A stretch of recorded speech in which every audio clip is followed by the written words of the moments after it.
Hey everyone, welcome to the second dungeon of the game, the Snow Temple, otherwise known as the Blizzard Temple. Once you get to the main room, you may want to take care of the two ice choo-choos found here before we proceed. Just be sure to stun them with the Whirlwind before you actually hit them with your sword so that they don't freeze you. The giant bell here in the middle that Zelda pointed out is on top of a block. You want to push it along the ice to make it pop into place. Just north of it is a tablet against the pillar thing that has a clue on what to do next.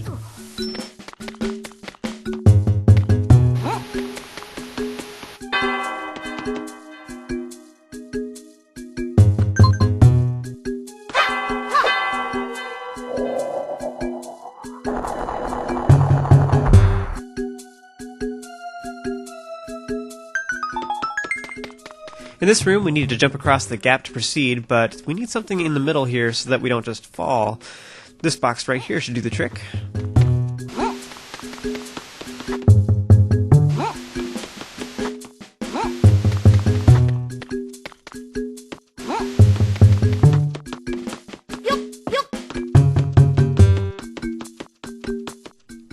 So here we have a new enemy called an Octave. I guess this is Spirit Track's version of an Octorok from the other games, since in this particular game it's the land-dwelling variety. Half the game Octoroks are land-dwelling, and the other half they're water enemies. But anyway, their projectile attacks can be redirected with the Whirlwind, so blow one of them into the crystal switch across the way to activate the bridges.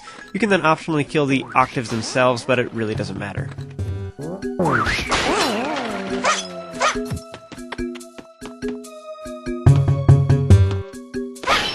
So these jars here often have treasures, so slash those up, and afterwards we're going to push this box here that is just begging to be interacted with.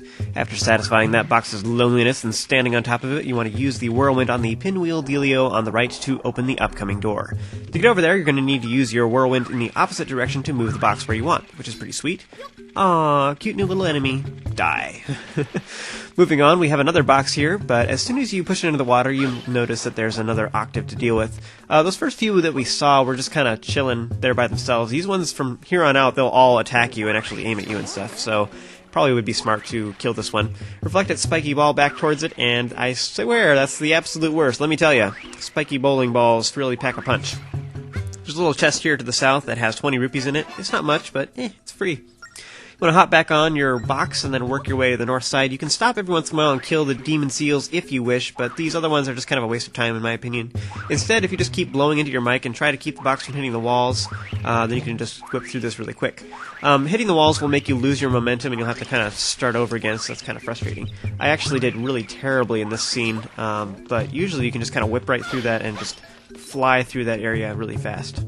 In this room, we have 3 ice keys. I think in just about any Zelda game where they have this enemy, everyone's always like, oh no. One of the most dreaded ones. Keep your distance and use the Whirlwind to stun them so that you can take them out. Just be careful the others don't sneak up on you. Oh, and whatever you do, don't get greedy and try to get rupees. I mean, that would just be stupid. I mean, who would do such a thing? You'd probably just get frozen or something.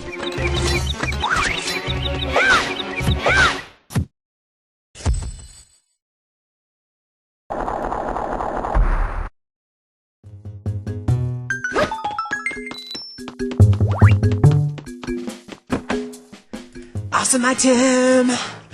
This thing is always great in the top-down perspective Zeldas, and in the 2DS games, it's even better. You want to press the L or R button to use this item and draw a path for it to follow, and it'll follow that path exactly, which is awesome. It'll kill weaker enemies and stun most tougher ones, and you can also just press the button and tap, do a quick tap on the screen to throw the boomerang in that direction. Very cool. Also, now you can hit torches to get elemental effects on your boomerang, which is also pretty sweet. Go back to the right and use it to hit the 2 crystal switches to get across the gap.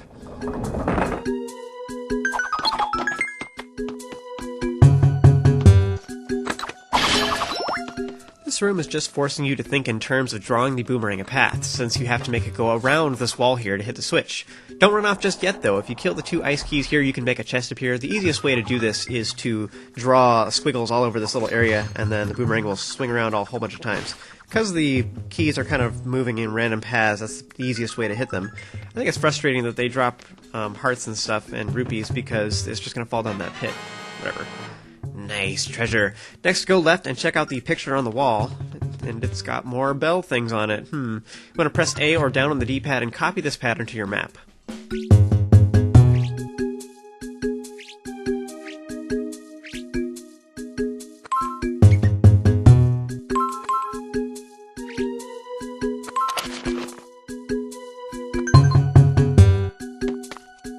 Next, we need to take this bell block thingy into the center room and put it next to the other one. The solution to this all pushing the block around is pretty simple, but you should get it easy enough.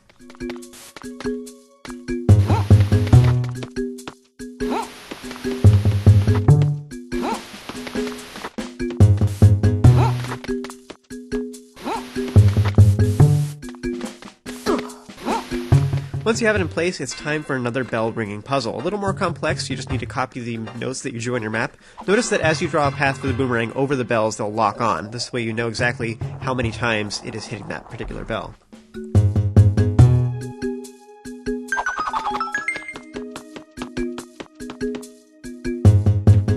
Now by tossing the boomerang through torches, you can then apply elemental effects to your attacks. Pretty cool stuff, and in this room you can use it to melt the snow.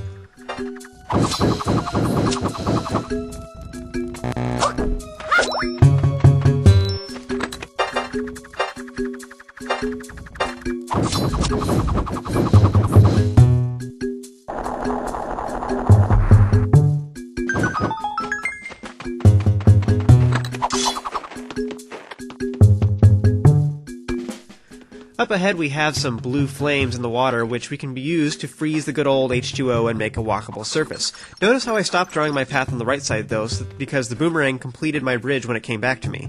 I only pointed out just because it shows that if you're clever you can make some very quick swipes with the stylus and use the boomerang very quickly.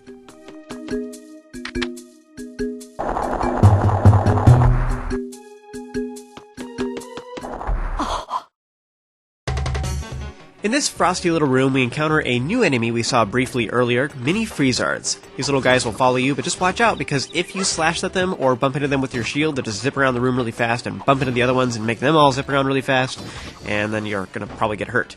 Instead, you want to use the boomerang to melt their icy armor, revealing them to be Octoroks? Oddtoroks?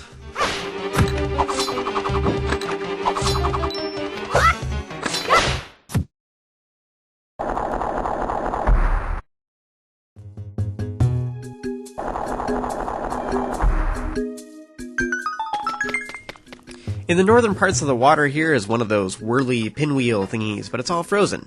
We do have this torch right here though, so perhaps we can put that to use. You want to draw a path from the torch to the ice-covered pinwheel, this will melt it.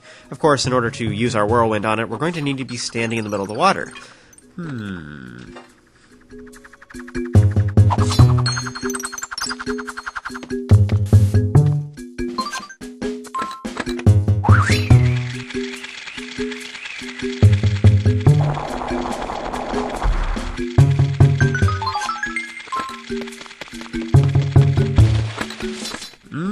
In this large area filled with water, we have tons of octaves to deal with. There's far more of them, and they give you far more trouble here than in any of the ones we've seen before, because now we have to deal with the ice as well. But an occasional smack with a boomerang will keep them stunned, and if you do it often enough, this will keep them octavified. Yeah, that was awful. While they're stunned, you can run up and smack them with your sword as well. You like stamps, right? I mean, everybody likes stamps. Go ahead. Stamp away, my friend. I applaud your stamping skills. That was incredible. It kind of depresses me that these guys, like, drop recovery hearts and rupees and stuff, because I always want to get it, but it just plops right down to the water. I mean, what's the point in making them drop this stuff if you can't even get it, right? I mean, whatever. I suppose technically you could snag them if you swipe with your sword repeatedly right in front of them, but it's kind of dangerous because you're sliding towards the water like that. Continue working your way left, transferring the blue flames to the other torches and killing the octaves along the way.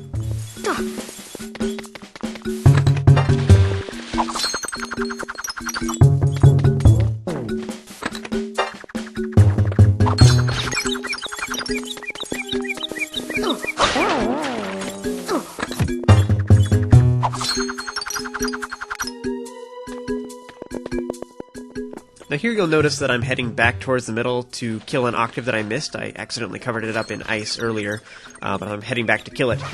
And why, you ask? Because of this. Poof!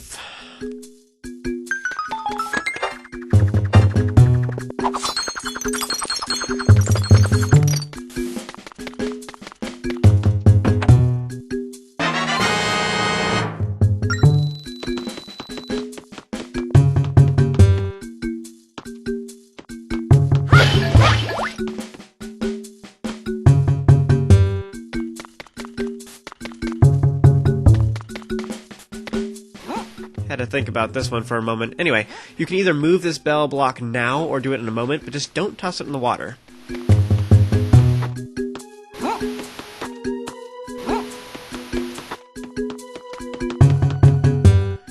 Alright, in this room we have several keys that will become fire keys when they fly through the red torches. You want to use the boomerang to take them out, and as you do so, you'll discover that the next bell tune is on the floor. Ooh.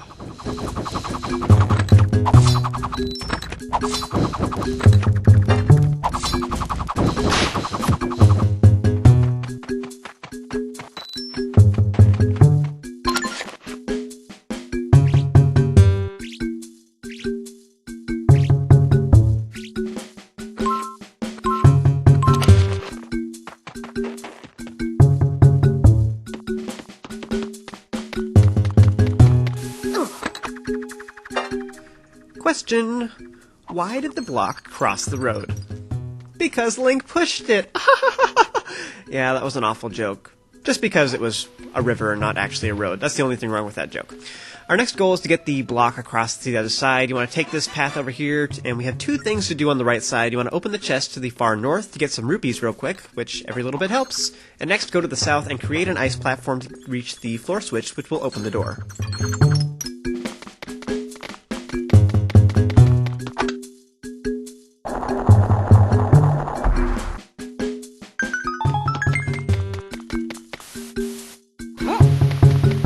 Alright, so with the door open, you want to push the block all the way through, then transfer the blue flame to this other torch. We need to get the block to the far south, but this next block pushing puzzle needs to be completed on the water, so you have a time limit.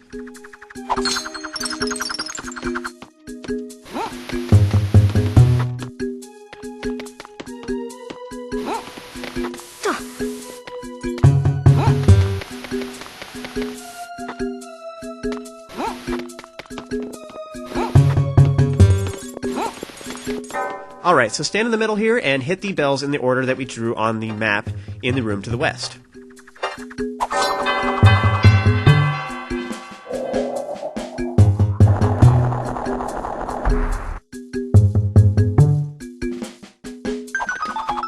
Now before we move on, real quick, we want to transfer this blue flame to the torch on the far right. This makes a chest appear straight ahead. This particular mini Fizzard cannot be killed with our current items unless you want to lure it over to the water or push it off a cliff anyway, but that's kind of excessive, although it is possible. Instead, I just recommend either going around it or just walking into it on purpose with your shield to work your way left. So first off, go to the far south and you can kill these ice choo-choos, but I'm actually going to wait a moment. You'll see why in a moment. It's brilliant. Brilliant, I tell you! Flames. Yeah, so mark your map if you like. We have plenty of room in the bottom left corner of the upper screen, so just work your way to the top left corner of the map now and find some torches, and we need to make them match those depicted in the picture. This puzzle forces you to send the boomerang through different flames to change the color, and you have to make sure you just don't pass over any previous torches and change the flame that you just made on accident.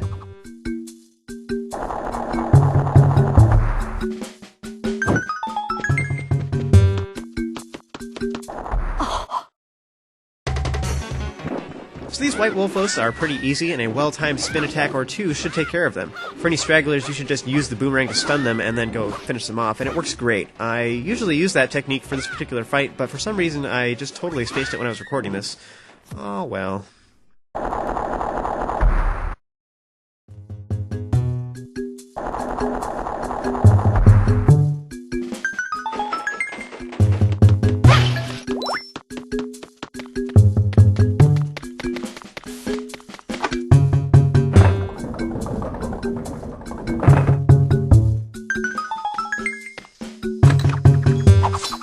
This puzzle is very similar to a small key puzzle we had in the forest temple. You want to whip out that Whirlwind and use it to blow the boss key over to the other side.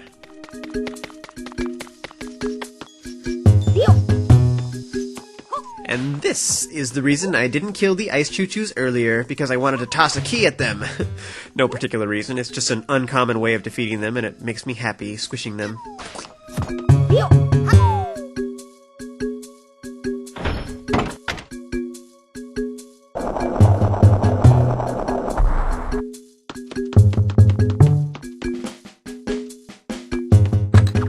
Alright, so I'm going to use the boomerang to snag any recovery hearts you may need from the nearby jars, and check out the tablet if you need to run off and get any potions or whatnot. When you're ready, then head up the stairs and join me for the next video, and I will show you how to defeat the boss. Dun dun dun.